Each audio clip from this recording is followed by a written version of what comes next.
Kejaksaan Negeri Kutacane, Aceh Tenggara memusnahkan barang bukti tindak pidana umum yang sudah berkekuatan hukum tetap di halaman kantor setempat Kamis 20 Juli 2023. Kepala Kejaksaan Negeri Kutacane, Erawati, mengatakan pemusnahan barang bukti itu bertujuan untuk menyelesaikan tindak pidana pada benda sitaan yang telah inkrah secara kekuatan hukum. Adapun barang bukti yang dimusnahkan diantaranya 132,9 gram sabu dan 4.183,4 gram ganja.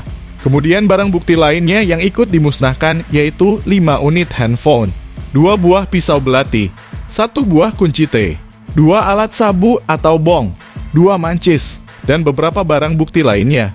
Lebih lanjut, Erawati menjelaskan semua barang bukti itu merupakan milik 30 terdakwa yang saat ini telah dieksekusi ke Lembaga Permasyarakatan Kelas 2 Kutacane.